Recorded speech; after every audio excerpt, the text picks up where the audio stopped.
Les non-dits en direct. Ici, on dit ce que d'autres préfèrent taire. Sans hystérie, sans fioriture. On décortique les déclarations clés, les faits et leurs conséquences, clairement, point par point, pour comprendre ce qui se passe et où ça mène. Si ce format vous plaît, abonnez-vous dès maintenant, mettez un like et laissez votre avis en commentaire. Votre opinion compte. Salut tout le monde. Aujourd'hui, c'est mercredi 11 février 2026 et notre cher ami Sas est avec nous. Bienvenue à nouveau, Sas. Merci. Il fait même plus chaud ici. Il fait seulement moins 6, moins 7 degrés. L'été approche à grands pas. Je vais commencer par ce que Sergei Lavrov, le ministre des Affaires étrangères de Russie, a dit dans ses 2 dernières interviews sur TV, BRICS et NTV. Il a mentionné que les négociations prennent une mauvaise direction. Quelle est cette mauvaise direction? Pourquoi le ministre des Affaires étrangères russe n'est-il pas satisfait de la situation actuelle des négociations entre les États-Unis et la Russie? Eh bien, tout d'abord, je veux dire, personne ne mène des négociations comme ça. Je veux dire, surtout pour quelque chose d'aussi sérieux. Trump. Je décris cela un peu crûment, mais c'est comme la masturbation des négociations. Ce n'est pas du sexe, c'est de la masturbation. Ce ne sont pas des négociations. Je ne sais pas comment le décrire. C'est comme le fast-food au drive de McDonald's des négociations. Et ça ne fonctionne pas. Ça ne fonctionne pas de réunir un tas de gens ils n'ont rien abouti. Ils ont leurs petits points qu'ils négocient en interne avec eux-mêmes, qui ne répondent pas aux exigences d'un côté et ne rencontrent pas celles de l'autre. Le plus gros problème ici, pour commencer, entre la Russie et l'Ukraine, est qu'il n'y a pas de terrain d'entente. Commençons par cela. Il n'y a absolument aucun terrain d'entente. Et le camp perdant, qui dans ce cas est l'Ukraine, n'a pas assez perdu. Disons-le ainsi. Ils ne sont pas encore assez désespérés. Mais il y a 2 facteurs en jeu. D'une part, ils ne sont pas encore assez désespérés, les élites, et deuxièmement, contrairement à d'autres pays où les élites prévoient probablement de rester ou espèrent rester après une guerre, même s'ils perdent, ou peut-être se soucient réellement de leur peuple, vous savez, c'est une chose insensée de nos jours en Occident. Les politiciens se soucient réellement de leur peuple. Les élites en Ukraine, elles sont là juste pour faire autant d'argent que possible grâce à cette guerre et s'en aller. Donc, plus longtemps ils tirent les ficelles et plus longtemps ils continuent à envoyer les gens dans le broyeur de viande, plus ils gagnent de l'argent. Ils n'ont donc absolument aucun intérêt à mettre fin à ce conflit, quelles que soient les conditions. Donc, peu importe les conditions, tant que Zelensky est à genoux et qu'il y a une épée sous son menton, ou sa tête est sur une souche avec une hache au-dessus, ce type ne fera rien parce qu'il gagne de l'argent et c'est sa future vie confortable. Il vivra la meilleure vie possible, la meilleure vie de tous les temps, quelque part en Amérique ou à Londres, tandis que plusieurs millions d'Ukrainiens pourrissent sous terre. Et cela ne le dérange pas si ces plusieurs millions deviennent 5, 6 ou 10 millions. Ils s'en fichent. Et ni les gens comme Kellogg qui vient de dire, tous ces Ukrainiens qui sont partis, ils doivent revenir. Ils doivent se battre pour l'Ukraine. Ce ne sont pas ces gens. Ils font de l'argent. Kellogg fait de l'argent. Sa fille fait de l'argent. Tout le monde fait de l'argent. Alors, et puis, vous avez le côté russe qui dit, vous savez, nous n'abandonnons pas ces 4 territoires. Et d'ailleurs, il y en aura beaucoup plus si vous n'arrêtez pas. Mais vous avez affaire à des gens qui ne veulent pas s'arrêter. Et puis, vous avez le côté Trump qui, d'une part, n'a pas de position ferme parce que sa position dans l'armée, on appelait ça une fondation en gelée. Ça bouge dans tous les sens. Il n'y a pas de fondation. C'est qui il a parlé en dernier ou qui a appuyé sur ses boutons en dernier ou qui sont ses donateurs qui lui racontent des mensonges. C'est sa position. Ça change au quotidien et c'est quelque chose que, vous savez, je ne sais pas sur quoi ils se sont mis d'accord à Anchorage, mais évidemment, c'était quelque chose sur lequel ils se sont vraiment mis d'accord. Et écoute, Lavrov, les Américains s'en sont retirés. Quelle surprise. L'essentiel, c'est que cette histoire d'amour avec Trump doit cesser. Je veux dire, LLEP-IT. Et Lavrov a dépassé cette histoire d'amour. Il l'a dépassé, plusieurs autres personnes l'ont dépassé, mais le gouvernement dans son ensemble ne l'a pas fait. Au moins, ils essaient encore. Je comprends qu'ils ne veulent pas une guerre totale. Surtout avec les Européens, ils ne veulent pas une guerre totale. Mais je pense que c'est inévitable. Parce que les Européens sont, au moins les élites européennes, sont déterminées à le faire. Donc, à moins que vous ne puissiez renverser leur gouvernement de l'intérieur et remplacer les élites par quelqu'un qui a réellement de la raison, de la logique et du bon sens et peut-être un peu de piété en eux, ce que je ne peux pas dire sur les élites actuelles dans la plupart de l'Occident, elles sont déterminées à le faire. Vous savez, nous, ils veulent une guerre. Donc, dans ce cas, vous avez deux options. Soit vous fuyez, soit vous vous battez. Où courez-vous? Il n'y a nulle part où courir, donc vous vous tenez debout et vous vous battez. Mais justement, c'est ça le problème. Alors, ces négociations, tout d'abord, elles ne sont pas. Comme je l'ai dit, ce ne sont pas des négociations. C'est une affaire immobilière. Bon, discutons. Et ils sont, vous savez. D'accord, regardez les personnes qui ont été envoyées. Kushner, homme d'affaires. Witkoff, vendeur. L'autre gars, je ne me souviens pas de son nom, il est banquier d'investissement qui est maintenant à la tête des achats publics. Le premier. Ce sont. Le gars, Josh, si je ne me trompe pas, c'est son nom. Oui, quelque chose comme ça. Le troisième gars qui est apparu de nulle part. Oui. Ce ne sont pas des diplomates professionnels. Commençons par ça. Ces gens ne savent rien des diplomates. Ce ne sont pas des négociateurs professionnels. Négocier achat de terrain et négocier une grosse affaire commerciale sont deux choses totalement différentes. Négocier un achat de terrain, c'est essentiellement vendre du terrain. Vous êtes un vendeur glorifié, deux banquiers glorifiés. C'est ce que vous obtenez du côté américain. Le côté ukrainien est, d'ailleurs, tous aussi américains, car bien qu'ils soient peut-être ukrainiens, ils ont tous des passeports américains. Alors, cela commence vraiment à poser la question qui est quoi, vous savez? Alors, lequel de ces Américains représente qui? Vous savez, c'est la réalité dans laquelle vous allez regarder quelque chose. Alors, levez la main si parmi vous, les Américains, vous représentez l'Ukraine.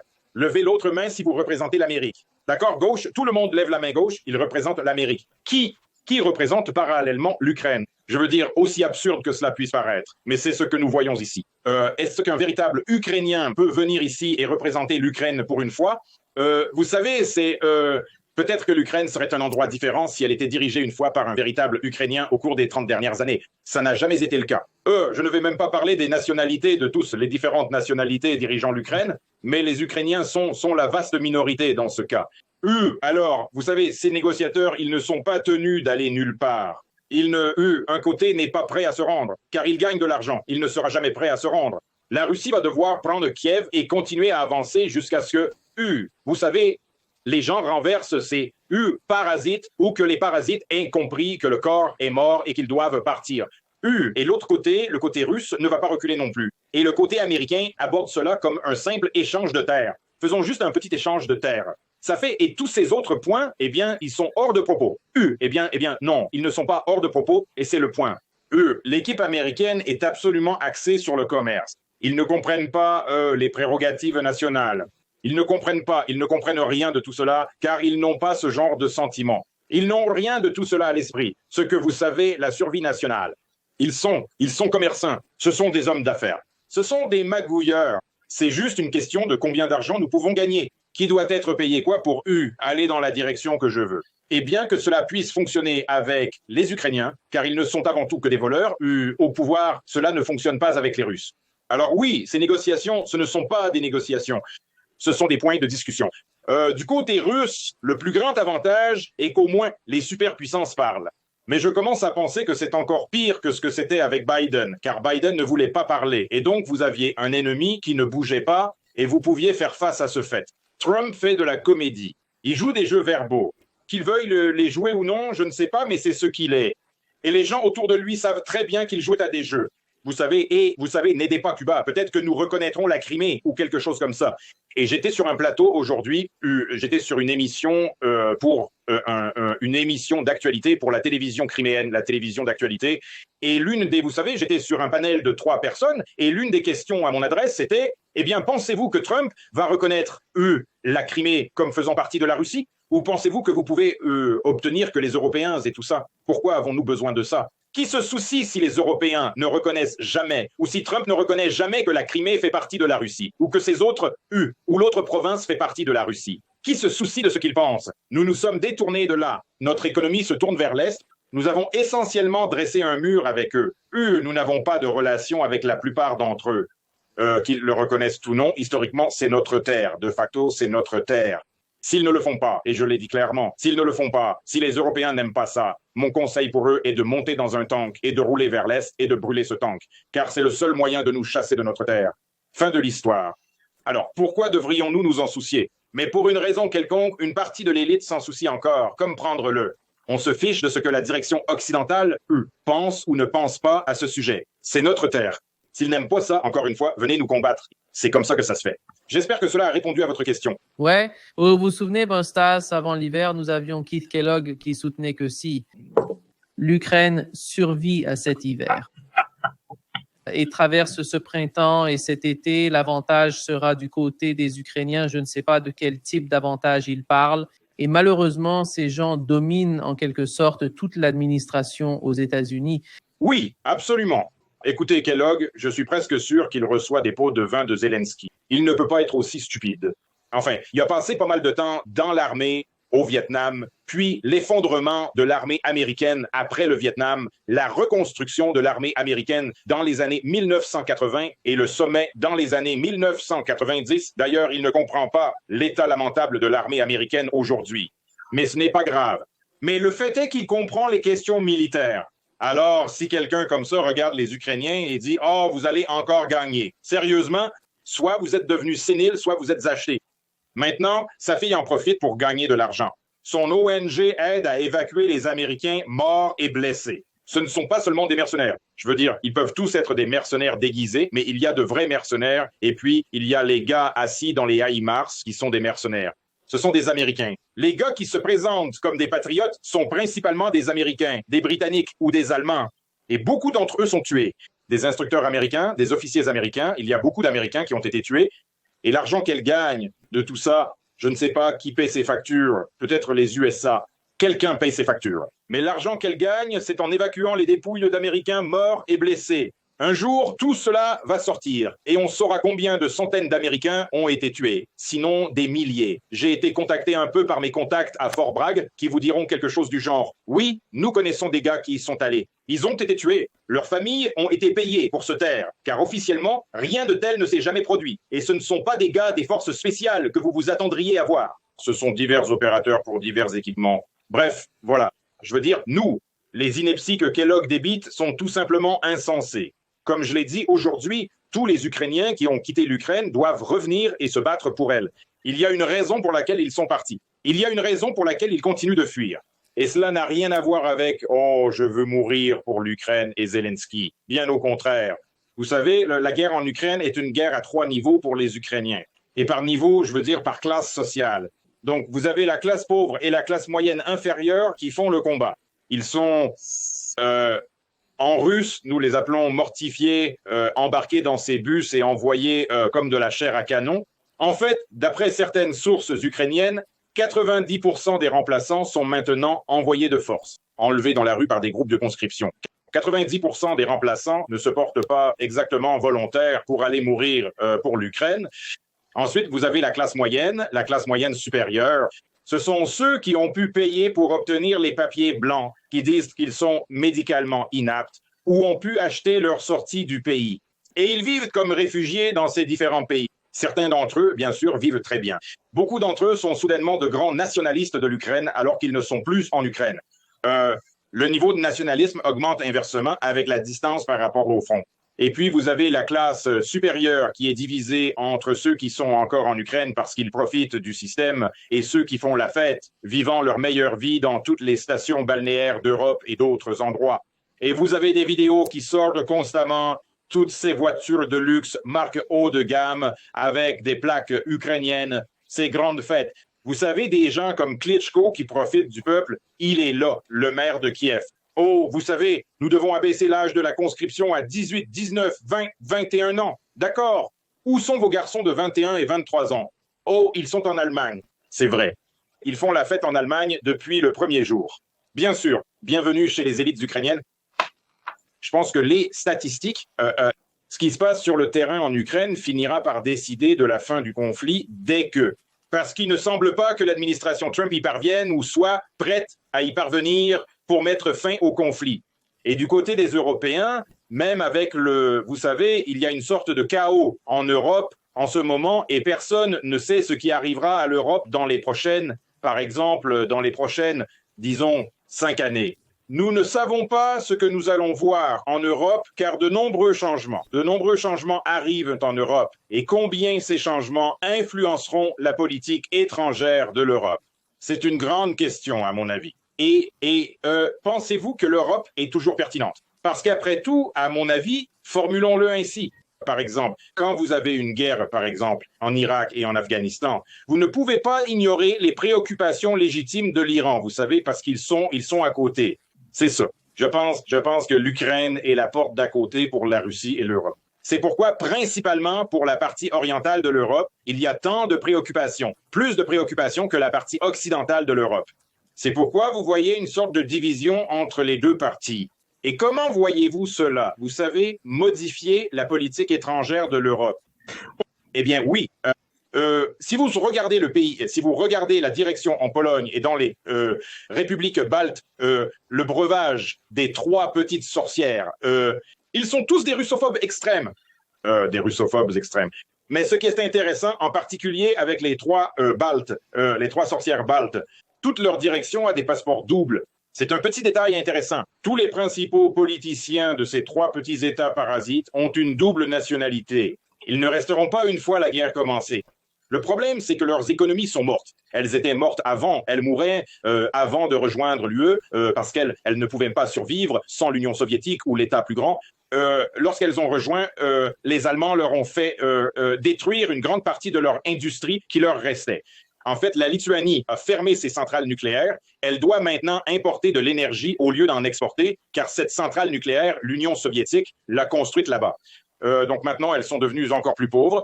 Et au fait, il y a beaucoup moins de gens. Les Russes constituent en fait un pourcentage beaucoup plus important dans ces populations que dans les données officielles. Et je vais expliquer pourquoi. Les Russes ne sont pas citoyens là-bas. Ils ne sont pas autorisés à obtenir la citoyenneté par ethnie, par les codes ethniques, raciaux, en gros. Ils sont soumis à des codes raciaux officiels. Et avant que quelqu'un ne dise « Oh oui, les Russes se sont juste installés là-bas, blabla », eh bien, il y a eu des implantations russes en Lituanie et en Estonie depuis le début du Moyen-Âge. Et puis, vous allez regarder la ville de Narva, qui est dans le nord-ouest de l'Estonie. C'est une ville absolument à 95% russe, sinon à 100%. Et de l'autre côté de la rivière se trouve Leningrad, qui est une ville russe. Rappelez-vous, c'est une ville qui a été séparée par une rivière et une frontière qui longe cette rivière. Cela d'ailleurs, c'est comme la population russe est officiellement d'environ 36 à 38% de la population estonienne. Mais voici pourquoi c'est beaucoup plus grand que ça. Les Russes ne reçoivent pas le passeport estonien, par exemple. Ils ne peuvent pas voyager. S'ils sont de nationalité russe, ils ne peuvent pas obtenir le passeport estonien. Ils obtiennent un passeport gris. Cela signifie qu'ils vivent en Estonie, mais qu'ils n'ont pas de nationalité. Ils n'ont pas de citoyenneté russe. Ils n'ont pas de citoyenneté estonienne. Ils ne peuvent pas voyager en Europe. Les Estoniens et le reste des pré-baltes, leur jeunesse s'est enfuie il y a 20 ans. Il y a des gens. Je veux dire, et cela s'écoule aussi vite qu'ils peuvent sortir de ces trous infernaux économiques. Eh bien, le problème est, pour les statistiques, et la Pologne fait la même chose d'ailleurs, ils continuent à compter les personnes qui n'ont pas vécu là-bas depuis 10, 15 ou 20 ans comme vivant là-bas. Je veux dire, ces gens peuvent revenir une fois par an, une fois tous les 2 ans pour voir leurs proches, mais c'est tout. Ils ne vivent pas là-bas. Ils vivent en Pologne ou ils peuvent vivre en Allemagne ou ailleurs, mais ils ne vivent pas dans ces 3 pays. Et beaucoup de Polonais d'ailleurs ont fait la même chose. Et la Pologne continue à les compter. Tous les 4 continuent de faire cela. Ainsi, ils augmentent leur chiffre de recensement avec des personnes qui ne vivent pas là-bas. Ils pourraient tout aussi bien être morts. Ils ne vivent pas là-bas. Donc la réalité est que comme les Russes ne peuvent pas y aller et que les Estoniens fuient, la population russe est probablement plus proche de 50% de la population réelle vivant en Estonie et elle est réprimée. Donc, et ils sont très réprimés par le gouvernement estonien. Encore une fois, vous savez, vous pourriez faire cela aux Juifs ou aux Gitans ou à quiconque qui n'avait pas un autre pays vers lequel se tourner. Vous le faites aux Russes, qui de l'autre côté de la frontière sont encore 150 millions d'entre eux. Oui, ce n'est probablement pas la meilleure idée. La meilleure idée serait, je ne sais pas, de se faire des amis et de vivre paisiblement. Je veux dire, ce sont les mêmes idiots qui ont sectionné leur câble électrique. Ils faisaient partie d'un réseau commun, les pays baltes, Belérou, la Biélorussie, et le nord de la Russie faisaient tous partie du même réseau électrique. Donc, ils avaient de l'électricité relativement bon marché, plus chère qu'en Russie, mais relativement bon marché et stable. Ils ont coupé cela il y a 1 an, il y a 1 an et 2 jours. Ils ont eu une cérémonie. Ils ont coupé la grande ligne haute tension. Ils ont pris ce morceau et l'ont mis dans un musée et maintenant, ils achètent ponctuellement leur électricité à leurs voisins, la Suède, la Finlande et la Pologne. Et leurs prix ont augmenté environ 3,5 fois.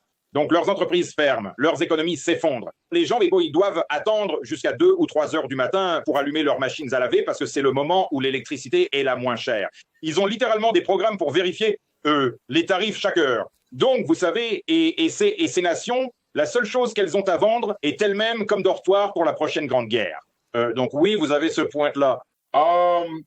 L'Europe, dans son ensemble, oui, nous ne pouvons pas les ignorer. Je veux dire, économiquement, ils sont totalement à la dérive. Vous savez, je parlais j'ai plusieurs amis en Italie. L'un d'eux est un professeur de sciences politiques. Et il a dit, vous savez, l'Italien moyen essaie de comprendre comment se nourrir lui-même et sa famille à partir de la 4e semaine du mois. Et cette semaine devient de plus en plus longue parce que les gens deviennent de plus en plus pauvres. Mais encore une fois, économiquement, ils peuvent être relativement morts. Mais en tant que menace, il reste toujours une menace. Donc oui, ils ne peuvent pas être totalement ignorés. En fait, il faut s'y préparer. Les Américains seront heureux de leur vendre des équipements. L'Amérique a une énorme quantité de chars M1 et M1A1 en réserve, environ près de 5000. Donc vous les vendez ou vous les découpez. C'est bien mieux de les vendre. Et puis l'Europe, les Américains, une fois qu'ils auront poussé l'Europe dans une grande guerre, ils se mettront en retrait en tant que puissance neutre et vendront simplement des équipements aux Européens pour gagner de l'argent. Et vous savez comment les Américains appellent la Seconde Guerre mondiale? Ils l'appellent la Grande Guerre. Pas parce qu'elle était immense, mais parce qu'elle était formidable. Elle était formidable parce qu'elle a relevé les États-Unis de la dépression et les a remis sur pied. Elle était formidable économiquement. Et ils mettent la Grande Guerre. Vous savez, ils mettent l'article devant. Eh bien, je pense que c'était en 1998 dans Forbes. J'ai lu le premier article qui disait que nous avons besoin d'une autre grande guerre pour nous remettre sur une base financière adéquate. Nous avons besoin d'une autre grande guerre en Europe. Et c'est exactement ce qu'il disait. C'était en 1998. Nous avons besoin d'une grande guerre en Europe pour que l'Europe soit détruite. Puis nous deviendrons créditeurs. Et les Européens, vous savez, nous effacerons nos dettes envers les Européens, nous deviendrons créditeurs et ensuite nous les reconstruirons. Donc ça. Et si c'est déjà publié dans des endroits comme Forbes, vous savez que l'élite en discute déjà depuis plusieurs années. Et c'était, vous savez, il y a plus de 20 ans. Ils ont travaillé pour cela et ils vont obtenir ce qu'ils veulent. L'Europe va disparaître ou quelque chose d'approchant. Et c'est d'ailleurs une chose intéressante à propos de l'Europe. Quand l'UE publie des photos, nous sommes l'Europe, donc vous savez, vous obtenez une photo, vous avez une fille blanche, vous avez un Africain, vous avez un Arabe, vous avez un Indien ou un Pakistanais. Nous sommes l'Europe, vous savez. Mais quand ils mettent un poster, défendre l'Europe, ce sont tous des Blancs, vous savez. C'est comme, attendez une minute, quelque chose ne va pas ici. Alors les Blancs, vous êtes tous sans valeur, sauf comme chair à canon. Et puis le reste d'entre vous ne compte même plus comme Européens maintenant. Donc, vous savez, c'est le message que vous obtenez. L'Europe. Yeah. Oui, Stas, tu as écrit un article très important sur ton Substack que tu m'as envoyé et il concerne la bataille civilisationnelle qui façonne l'avenir du monde. Quel est ton avis dans cet article? Parce que qu'est-ce qui définit exactement un État civilisationnel par opposition à un État ordinaire, comme tu le dis? D'accord. Si on parle de civilisation, de vraie civilisation, je ne parle pas de deux types qui frottent des bâtons et construisent une maison. Ça, ce n'est pas une civilisation. C'est un terme vague, civilisation. Mais un État civilisationnel, contrairement aux États ordinaires, la grande majorité des pays dans l'histoire de l'humanité n'ont été que des États. Ce sont de petits pays, ils font ce que font les petits pays, ils apparaissent dans l'histoire, disparaissent de l'histoire, se font manger par d'autres pays, ils mangent certains autres pays, se dissolvent, tombent, et il y a des milliers de ces petits pays insignifiants et moins insignifiants qui apparaissent et disparaissent. Et ils ne laissent pas une grande empreinte dans l'histoire. Et je dirais que la plupart de l'Europe entre dans cette catégorie de l'Europe moderne, en particulier si on les regarde comme des pays individuels. Un État civilisationnel est un pays qui a une idée civilisationnelle. Rome, par exemple. Rome était un État civilisationnel. Elle avait l'idée de la citoyenneté romaine, définissait des normes de droit, des choses comme ça. Ainsi, même les territoires qu'ils conquéraient, beaucoup de ces territoires se rebellaient contre Rome. Non pas pour se séparer de Rome, mais pour demander la citoyenneté romaine. Ils voulaient devenir romains. Ils acceptaient cette culture et cet idéal que Rome promouvait. Et ce n'est pas seulement Rome. Il y a eu pas mal de ces États civilisationnels. Ils représentent peut-être 1 ou 2% du nombre de pays qui ont existé dans le monde, mais ils existent. Les Américains avaient le rêve américain. Cela est vraiment entré en vigueur dans les années 1950 et 1960. En fait, en 1959, la mission américaine est venue en Russie ou en Union soviétique. Et Moscou a mis en place ce qui ressemblait au centre Epcot, en gros, ou à la moitié d'un centre Epcot. Et ils avaient tout, ils exposaient des appareils américains. Environ 3 millions de citoyens soviétiques ont traversé cela. Et vous pensez aux années 1980 et 1970. Mince alors, vous savez, tout le monde est bloqué, prêt à se bombarder mutuellement. On est en 1959. Dans les années 1950 et 1960, à cause de la Seconde Guerre mondiale, à cause de la destruction de la Seconde Guerre mondiale, les États-Unis étaient dans une très bonne position. C'était la principale base industrielle qui détenait la plupart de l'or.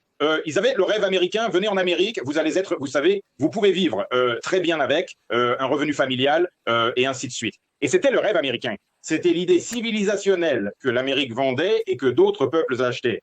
Comme, oh oui, c'est génial. Eh bien, le rêve américain est mort. Je veux dire, il est mort dans les années 2000. Maintenant, à la fin des années 2000, il était quasiment sur son lit de mort. Maintenant, ce n'est qu'une blague. Vous savez, la personne moyenne ne peut se permettre rien, encore moins un genre de rêve. Comme Georges Carlin l'a dit, ça doit être un rêve parce que la seule manière de le voir, c'est quand on dort. Et c'était il y a assez longtemps quand il a dit ça. Mais la réalité est que le rêve américain est mort en tant qu'idée civilisationnelle. Celle où vous pourriez être classe moyenne, vivre bien, avoir un avenir pour vos enfants seraient plus riches que vous. C'est tout à fait le contraire maintenant.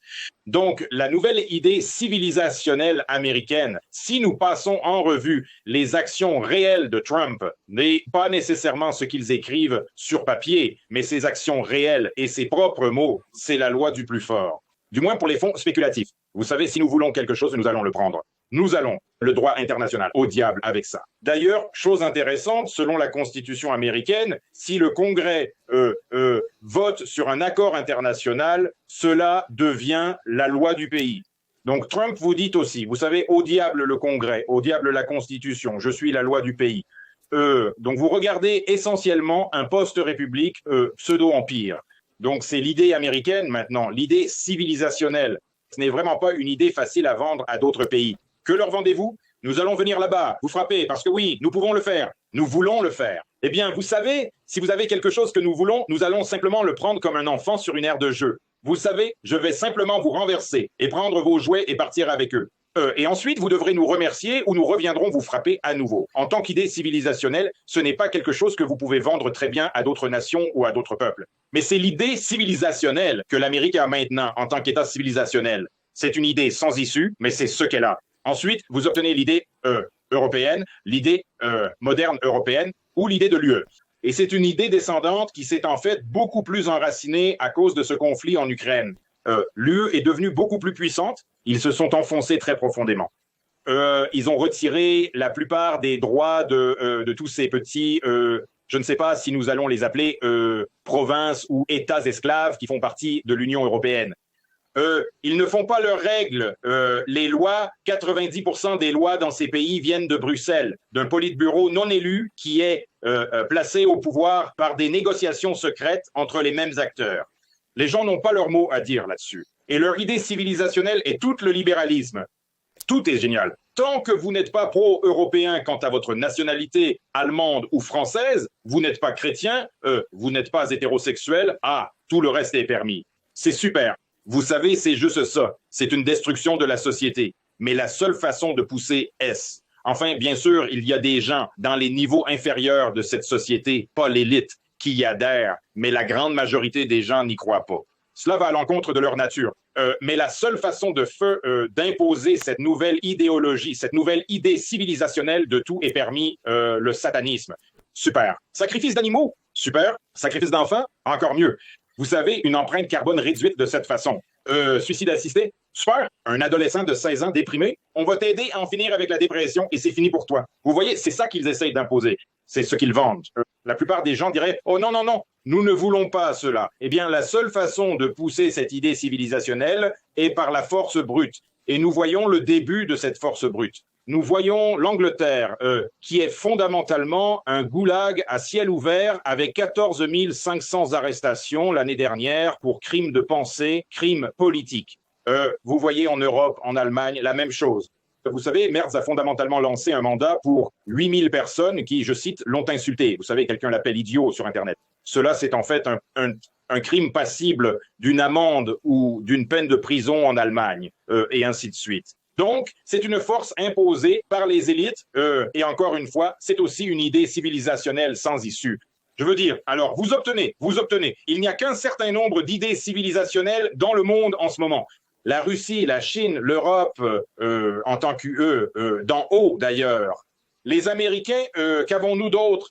L'Iran va et vient, je ne dirais même pas le Brésil, parce que le Brésil, et c'est le problème avec l'Amérique latine en général, c'est qu'elle n'a pas d'idée civilisationnelle. La civilisation ne doit évidemment pas être qu'une seule nation. Cela peut être un groupe de nations qui partagent la même idée. C'est une civilisation, juste divisée en définitions. Le problème avec l'Amérique latine, c'est qu'elle n'en a pas et les Américains en profitent vraiment, vraiment bien. Elle avait une idée d'indépendance et de fraternité et tout cela, bol, républiques et tout ça, mais tout cela a échoué. Je veux dire, cela a échoué. Ça disparaît. Ça, c'est et les Américains ont joué un rôle très important dans la suppression de cela parce que la dernière chose dont ils avaient besoin était que leur arrière-cour leur fasse concurrence. Donc, quand vous savez, du côté russe, la Russie russe a traversé beaucoup d'idées civilisationnelles. À un moment donné, lorsque la principauté de Moscou, moscovite, faisait des allers-retours avec un tas d'autres principautés russes, elle n'avait pas de civilisation. Son idée de civilisation était de survivre au lendemain, peut-être prendre le contrôle de votre voisin, peut-être repousser l'incursion des Mongols ou de quiconque d'autre, ou des Européens qui venaient rendre visite tous les 2 ans. Vous savez, ça, ce n'est pas une civilisation. Vous savez, c'était juste un État ordinaire, comme tous les autres petits États apparaissant et disparaissant de l'histoire. Mais ensuite, alors qu'elle commençait à croître, lorsque Zoya, la nièce du dernier empereur Constantin XI de Byzance, et elle était catholique à ce moment-là, donc elle a été convertie au catholicisme. Elle a été envoyée par le pape pour épouser Ion Vassilievitch le grand-père de Grozny. Elle devait d'ailleurs amener la Russie dans l'Église catholique. Elle s'est juste reconvertie à l'orthodoxie, donc ça n'a pas fonctionné. Mais avec cela et la chute de Byzance, l'idée civilisationnelle qui est devenue en Russie était la 3e Rome. La Russie est la dernière grande, la Russie, Moscou à ce stade. Ce n'était pas tout à fait la Russie. La Russie était ce vaste territoire de nombreuses principautés différentes. Moscou était à ce stade la plus grande de ces principautés. Et Moscou était la 3e Rome, ce qui signifiait le dernier pays indépendant, grand et indépendant orthodoxe. Donc c'était ce point d'appui. Il n'y allait pas avoir de 4e Rome. La 2e Rome est tombée aux mains des Turcs et la 1re Rome est tombée à cause de l'hérésie. Et l'idée russe, ce qui est devenu l'idée russe, était que nous sommes essentiellement Moscou. Puis cela est devenu le russe, la Russie. Et puis cela est devenu l'Empire russe, était le défenseur de la foi orthodoxe. C'est pourquoi nous avons mené de nombreuses guerres contre les Turcs, car les Turcs abusaient des chrétiens orthodoxes là-bas. Nous intervenions parce que nous étions le défenseur de la foi. Cela s'est terminé avec l'Union soviétique. L'Union soviétique avait sa propre idée civilisationnelle qui était l'égalité. Certes, l'égalité a parfois été réprimée par la baïonnette, mais vous savez, une sorte d'égalité, le prolétariat et ainsi de suite. Et puis quand cela s'est effondré, la Fédération de Russie a vacillé. Et là, elle n'avait pas d'idée civilisationnelle. Le département d'État américain a aidé à rédiger la constitution russe pour Boris Eltsine. Et l'une des choses qu'ils ont mises dedans est l'absence d'idéologie d'État. Eh bien, une idée civilisationnelle est une idéologie d'État. Je veux dire, c'est autant une idéologie d'État que... D'accord, je suis de retour. Désolé pour ça. Cette idéologie d'État, et officiellement, la Russie n'est pas censée en avoir une, eh bien, elle était en train de se former de toute façon par être. Et c'est quelque chose qui s'est formé non pas par les élites. C'est quelque chose qui s'est formé à partir du peuple. Alors, quand 2014 est arrivé et que les Ukrainiens, dont la seule idée d'État est « nous détestons la Russie », nous sommes anti-Russie, et nous détestons aussi les Polonais et les Hongrois et tout le monde. On ne peut pas vraiment construire une quelconque civilisation sur la haine. Tout ce que nous faisons, c'est que nous détestons tout le monde. C'est toute notre conception. Quand 2014 est arrivé, beaucoup de vétérans russes ont accouru pour aider les Russes en Ukraine de l'Est. Et tout ce monde russe commençait à se former, qui est l'idée civilisationnelle russe. Alors, la Russie a pris et depuis le début de l'OMS, cela est devenu beaucoup plus étoffé. C'est devenu. Et encore une fois, c'est quelque chose que les élites ont adopté, mais ce n'était pas quelque chose. Et pas toutes les élites. Il y a encore pas mal d'élites qui sont redevables à l'Occident. Mais la majorité des élites ont adopté cela. Mais c'est quelque chose qui est venu de bas en haut, contrairement à, par exemple, l'UE, qui est de haut en bas. vous allez être le nouvel homme européen, que l'Union soviétique a essayé de créer, l'homme soviétique, et c'est un échec parce que vous dites aux gens, oubliez votre culture, oubliez votre histoire, oubliez tout. Nous allons vous dire ce que vous êtes. Cela ne fonctionne pas. Les gens ont tendance à repousser instantanément quand vous commencez à leur dire ce qu'ils peuvent et ne peuvent pas faire. C'est la nature humaine. Eh bien, dans ce cas, la Russie est à propos d'eux. Ça. Étant un État laïque, ils ne peuvent plus vraiment dire, vous savez, nous sommes le défenseur de la foi et de l'Église orthodoxe. Mais le pays de Dieu et le conservatisme, et pas seulement le conservatisme orthodoxe, nous avons un conservatisme musulman rationnel, pas ces psychopathes que l'Occident crée, comme les djihadistes, mais en fait des formes plus traditionnelles de l'islam qui sont rationnelles.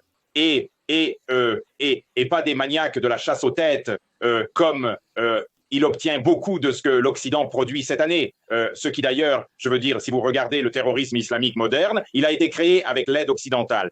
Il trouve toutes ses racines en Occident dans les services spéciaux occidentaux qui l'ont créé avec, à travers les Saoudiens et d'autres qui l'ont cultivé pour l'Afghanistan et ainsi de suite. Et maintenant, nous avons tout un problème de personnes qui sont là juste pour les esclaves et tuer quelqu'un. Et nous voyons cela. Je veux dire, nous voyons ce qu'ils ont fait en Syrie avec le même type d'État chasseur de tête. Les premières personnes qui ont été assassinées, d'ailleurs, n'étaient même pas des chrétiens ou, vous savez, des djihadistes ou des alaouites, c'était juste d'autres musulmans carrément qui étaient massacrés parce que n'importe qui ne croit pas à ce que nous croyons, nous allons les tuer. Nous avons juste besoin d'une excuse. C'est toute leur mentalité. Donc vous êtes rues, donc vous obtenez cela de la Russie et vous obtenez le traditionnalisme familial qui fait maintenant partie de l'idéologie ou de l'idée d'État. Mais la partie clé de cette idée d'État, celle qui attire les autres nations, est que nous voulons croître intérieurement, nous voulons croître extérieurement, économiquement, pas vous savez. Et on se fiche complètement de ce que vous faites dans votre pays. C'est votre problème, c'est votre. Ou votre prérogative. Travaillons ensemble. Nous n'allons pas vous obliger à être comme nous. C'est ce libéralisme militant de l'Occident qui les a conduits d'une impasse à une autre. Nous allons construire une nation. La Russie ne veut pas construire de nation. Ils veulent construire des relations et des économies. Les BRICS, essentiellement. Les BRICS font partie de cette idée civilisationnelle. Et l'idée civilisationnelle que la Russie a maintenant, qu'elle a formée, est quelque chose que vous pouvez vendre à d'autres nations. Regardez, vous savez, nous n'allons pas essayer de changer votre culture. Voyons ce que nous pouvons faire ensemble. Vous savez, nous allons défendre les valeurs conservatrices dans notre pays. Nous allons défendre la famille, quelle que soit la religion dans laquelle vous êtes, sauf peut-être quelque chose d'ésotérique ou de psychopathique. Mais la grande majorité de toutes les religions du monde voient la famille nucléaire comme la base même de la société. C'est, je veux dire, vous ne pouvez rien avoir d'autre. Au moins, toutes les grandes religions, elles voient toutes la même chose, parce que c'est l'approche rationnelle. Puis le wokisme, bien sûr, dit, vous savez, vous devez détruire tout ça. Et on va vous faire le détruire parce qu'on va vous estampiller éclairé. En fait, personne ne veut de cette illumination. La grande majorité des gens ne veut pas de cette illumination. Et la solution ou l'approche russe est, oui, écoutez, grandissons ensemble. Construisons une économie, échangeons. Et vos traditions sont vos traditions. Nous n'allons rien vous imposer. Nous ne voulons rien imposer. Vous nous laissez tranquilles intérieurement. Nous vous laissons tranquilles intérieurement. Amusez-vous. Si vous voulez renverser votre gouvernement, c'est votre choix. Vous voulez vivre, vous savez, heureusement, sous votre gouvernement, c'est votre choix. C'est tout votre choix. Chaque nation fait ses propres choix. Et ça devrait être ainsi. Donc ça en résumé. Oui, ça, je pense que ce que vous avez mentionné à propos de cette civilisation et comment. Vous savez, quand nous parlons des BRICS et quand nous parlons de l'Eurasie, spécifiquement de l'Asie du Sud et dans l'Asie de l'Ouest, et allant vers le Caucase du Sud et la Russie, la Chine, il me semble que, par exemple, la Russie, après l'Union soviétique, vous voyez, en 2000, Poutine est arrivé au pouvoir et c'était un énorme chaos en Russie. Oh oui. Et le gars. Mais la civilisation était là, vous savez, pour quelque chose. Comment il avait la base pour commencer à reconstruire l'économie russe, la société russe, tout. Et pendant 10 ans, il a combattu avec ces, vous savez, gens je ne sais pas, en Tchétchénie, en Daghestan, qui étaient d'une certaine manière soutenus par l'Ouest pour combattre le gouvernement en Russie. Et aujourd'hui, vous voyez ce qu'il a accompli. C'est, comme vous l'avez mentionné, une civilisation. Ce n'est pas quelque chose. Et il mentionne cela. Peu importe que vous soyez le gars blanc, le gars brun, le gars musulman, l'orthodoxe et chrétien, juif, tous ensemble, ils se sentent russes. Oui. C'est ça l'identité du peuple russe. La même chose s'est produite, à mon avis, dans toute la région. Vous voyez la Chine aujourd'hui. Vous savez beaucoup. Quand vous parlez avec des analystes américains qui savent de quoi ils parlent, qui connaissent l'histoire de la région, ils ont dit, par exemple, je discute avec Ray McGovern, un de nos chers invités sur ce podcast. Il a dit, personne n'a jamais pensé que la Russie et la Chine pourraient être si proches. Et c'est, vous savez, une chose que vous pouvez voir là, les civilisations. Et l'autre chose serait ce qui se passe actuellement. Comment ce genre de nouvelles, vous savez, conditions changent tout le calcul de la part de la Chine, la Russie, l'Iran. Je dirais que l'Inde est dans ce processus. Oui. Ils ne savent toujours pas quoi en faire. Ils veulent avoir le terrain d'entente. Mais ça ne va pas durer longtemps, vous savez.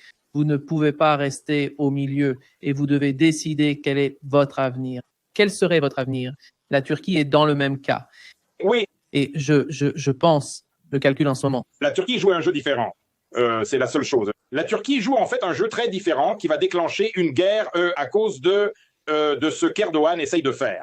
Vous avez raison à propos de l'Inde. L'Inde d'ailleurs est maintenant le pays principal qui pousse un système monétaire électronique commun aux BRICS et tout le reste, et ils étaient ceux qui étaient les plus grands bloqueurs.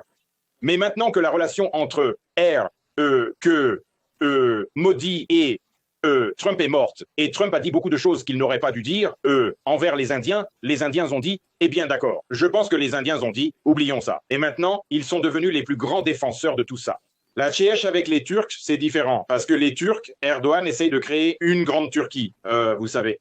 Donc il essaye de rallier les républiques d'Asie centrale à sa sphère, à ce super-État turc, et il revendique aussi environ un quart de la Russie. Et vous savez, je parlais à un gars que je connais. Son cousin travaille au Kazakhstan, ils sont kazakhs. Ils travaillent dans un centre de convention où Erdogan faisait un discours. Et Erdogan parlait aux élites au Kazakhstan, leur disant « Nous devons nous unir et frapper la Russie pendant qu'ils sont occupés quand ils sont occupés avec l'Ukraine. » Donc Erdogan joue à ces autres jeux qui vont détruire la Turquie. Nous avons mené 13 guerres contre la Turquie. Nous en avons gagné 11. La guerre de Crimée, où les Britanniques, les Français et les Silésiens ont fait la majorité des combats et sont morts pour les Turcs. Et puis, et ensuite, l'autre guerre qu'ils ont gagnée, ils ont encerclé Pierre le Grand lorsque Pierre le Grand poursuivait Charles le plus si grand et son armée détruite de Poltava, et ils ont encerclé, et Pierre, c'était une sorte de petite guerre bizarre. Ils ont essentiellement encerclé Pierre le Grand, et il a fini par devoir acheter sa sortie. Donc c'était une sorte de guerre. Mais oui, à part ça, vous savez, les Turcs sont sournois. Ils sont très sournois là-dedans. Mais tu as raison à propos de tout le monde. Tu sais, tu as absolument raison à propos de tout le monde. Oui. Stas, penses-tu, quand il s'agit de l'Europe, chaque fois que nous parlons de l'Europe, nous devons parler de l'Union européenne, après tout. Mais il y a un pays qui ne fait pas partie de l'Union européenne, qui s'appelle le Royaume-Uni, et je crois que leur politique étrangère, celle de l'Europe, est principalement définie par le Royaume-Uni. Comment peux-tu comprendre cela s'ils ne font pas partie de l'Union européenne, mais comment peuvent-ils influencer s'ils peuvent être plus importants que ceux qui font partie de l'Union européenne et que personne ne se soucie de ce qu'ils disent? Quelle est la relation entre les deux parties? Je parle du Royaume-Uni et de l'Europe, de l'Union européenne. Le Royaume-Uni, tu sais, tout d'abord, tu penserais que le Royaume-Uni et la Russie seraient des alliés naturels. Tu penserais. Parce qu'ils sont tous les deux aux frontières de l'Europe. Aucun d'eux, dans des circonstances normales, n'a envie de voir une Europe unifiée, car ce n'est jamais une bonne nouvelle pour quiconque ne fait pas partie de leur petit nouvel empire, quelle que soit l'itération en cours cette fois-ci. Que ce soit Charlemagne, ou Napoléon, ou le Kaiser, ou Hitler, ou qui que ce soit, ou cette nouvelle version, ce n'est jamais bon pour l'un ou l'autre. Enfin, tu penserais, de toute façon. Et le Royaume-Uni était une puissance navale, et la Russie était une puissance terrestre. Tu penserais qu'ils feraient d'excellents alliés. Mais, tu sais, les Britanniques avaient cette manie du grand jeu. Et en fait, ils jouaient des jeux sournois dès le début, quand ils nous ont soi-disant découverts à Arkhangelsk. La question suivante est, que diable faisaient les Anglais à Arkhangelsk? Eh bien, tu sais, la meilleure question est, que disait le sultan turc à propos des garçons et des filles blondes? C'est ce que faisaient les Anglais. Ils faisaient des raids en Norvège et dans ces régions parce qu'il n'y avait plus de Vikings là-bas. Les gens s'étaient installés et étaient devenus des fermiers paisibles, donc ils faisaient des raids dans ces régions pour des esclaves. Disons simplement qu'ils continuaient à aller de plus en plus loin. Et ils sont arrivés à Arkhangelsk, et puis il y a une forteresse avec beaucoup de canons. Alors ils se sont dit, ah, faisons du commerce. Tu sais, ce n'est pas un petit village, ils pourraient tirer en retour. Ils vont très probablement tirer en retour. Mais donc les Britanniques sont, tu sais, il y a un dicton russe, FBRB начинает РБЦ, значит под крышей спал англичанин. Si deux frères, un matin, deux frères commencent par soudain à se disputer, c'est probablement parce qu'un Anglais a dormi sous leur toit. Et c'est, tu sais, les Britanniques sont très bons pour corrompre, pour acheter de l'influence, pour corrompre les gens, pour corrompre moralement les gens et pour monter tout le monde les uns contre les autres. Ils sont vraiment doués pour ça. Je veux dire, c'est leur exploit national, c'est leur exploit national plus que tout. Partout où ils vont. Qu'on le veuille ou non, c'est le plus grand héritage des Britanniques. Je ne parle pas de l'anglais moyen vivant là-bas, mais les élites britanniques et les gens qui les servent sont très doués pour cela. Et ils jouent le jeu complet en Europe. Je veux dire, littéralement, si tu regardes l'Angleterre, c'est un pays insignifiant. C'est une petite nation insulaire sans la plupart des ressources dont elle a besoin. Sa flotte est maintenant la reine des mers. La flotte est maintenant une plaisanterie. L'armée est encore moins qu'une plaisanterie. Ils sont essentiellement dans une guerre civile, un début de guerre civile, où d'un côté, vous avez les islamistes qu'ils ont importés carrément, des djihadistes, je ne parle pas seulement des réfugiés musulmans, mais des djihadistes extrémistes là-bas. D'un autre côté, vous avez les nationalistes. Vous savez, ce qui est inévitable quand vous avez quelque chose comme ça. Deux cultures qui sont radicalement différentes vont commencer à se battre. C'est la nature humaine. Cela s'est toujours produit. Et un gouvernement qui ne sait pas quoi faire. Donc, ils sont au bord de la guerre civile, dans un sens ou dans l'autre, et pourtant, ils sont littéralement, tu as raison, ils appuient sur beaucoup de boutons et de cordes pour les Européens dans l'ensemble. Vous regardez juste cela. C'est incroyable le levier qu'ils ont comparé à leur puissance économique. Maintenant, ils ont beaucoup de banques, et c'est leur plus grande économie actuellement.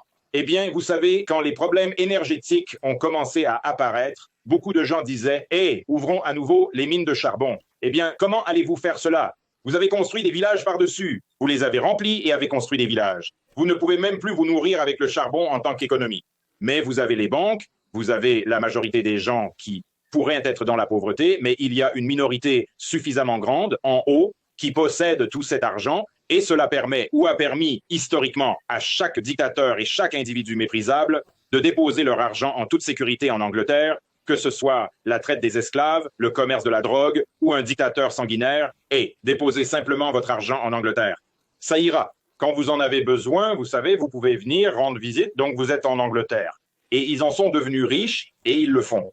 Ils ont beaucoup plus de poids en politique, de cette manière qu'ils ne devraient proportionnellement, compte tenu de leurs politiciens, de leur situation économique et de la crise interne en cours. Alors oui, c'est incroyable, mais vous savez.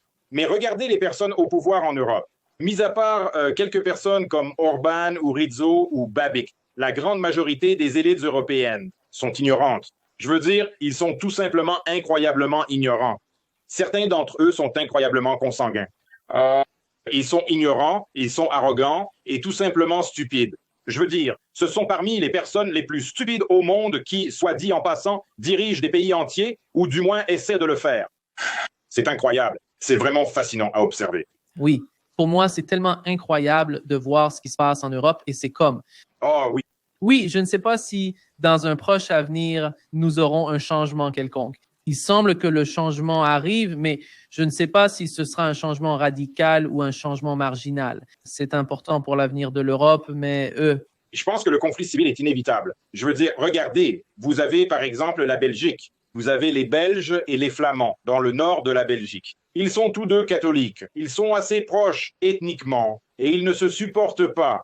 Et puis vous ajoutez de grandes quantités de Syriens, d'Africains, de Pakistanais, d'Indiens ou d'autres. Des quantités énormes, plus que, vous savez, je ne suis pas contre l'immigration. Eh bien, vous savez, l'immigration doit être raisonnable. Vous voulez des gens qui ont des compétences, vous ne voulez pas des gens qui ne peuvent rien faire, qui vont juste rester assis. Cela n'aide pas votre économie. Vous voulez des gens talentueux. Mais vous voulez faire venir des immigrants en quantité contrôlable pour pouvoir les assimiler. L'essentiel ici, c'est l'assimilation. Lorsque vous en amenez trop, ils ne s'assimilent pas parce qu'ils forment leur propre communauté. Et dès que vous faites cela, soudainement, vous avez un conflit sur les bras. Si vous avez deux peuples d'Europe occidentale qui ont été voisins pendant des centaines ou bien plus de 1000 ans, parlent des langues assez proches, ont la même foi et ne peuvent pas vivre sous le même toit et se disputent constamment, et maintenant vous amenez des gens qui n'ont absolument rien en commun, ni la langue, ni la culture, ni la religion, rien, vous allez avoir des conflits.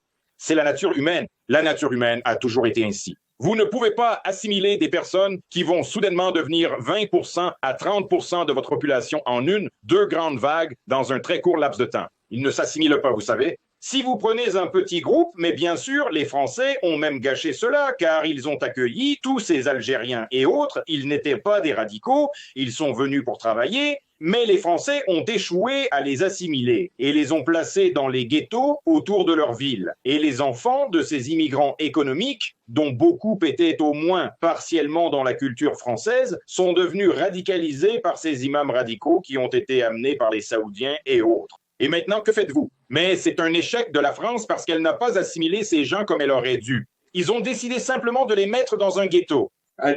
Et cela a duré longtemps. Mais ensuite, vous avez d'autres pays où cela va se produire dans 10, 15, 20 ans et une immigration massive. Donc, vous allez avoir des conflits et ce ne sera pas seulement entre, disons, les Syriens et les Russes, je veux dire, pas la Russie, les Syriens et, disons, les Allemands et la Syrie. Il y a des Turcs en Syrie et en Allemagne qui se sont assimilés. Ils ne supportent pas ces gens non plus et ça devient ce tableau de qui se bat contre qui. Et c'est ce que je pense qui attend la plupart de l'Europe. Comme choisir vos ennemis, faire vos choix, vous savez, qui est dans la ligue fantastique de nationalités se battant les unes contre les autres dans ces pays parce que personne n'est assimilé et en plus de cela, vous obtenez une dictature descendante de l'UE qui dit « Eh bien, maintenant, vous devez tout oublier et nous allons imposer cette nouvelle idéologie que personne ne peut tolérer. Vous savez, nous allons sacrifier vos enfants, nous allons leur couper les gonades, nous allons détruire la culture qu'il vous reste. » Vous savez, et puis ça devient un vrai bazar. Mais c'est l'URSS. En bref.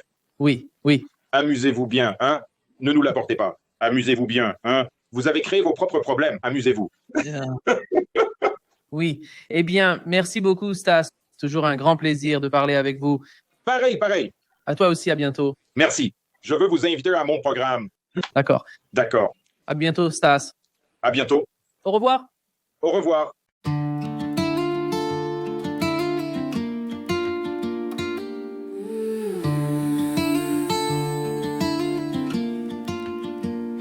Dans le bruit des écrans, les ombres font la loi. Des titres qui s'allument puis s'éteignent sans voix. On lit entre les lignes, on suit le fil discret. Les mots qu'on n'a pas dit, les gestes qu'on promet. La nuit porte des preuves, des signes à moitié. Un chiffre, une image, un regard détourné. Si tout semble clair, c'est peut-être un décor. Nous on cherche la faille et la vérité dehors.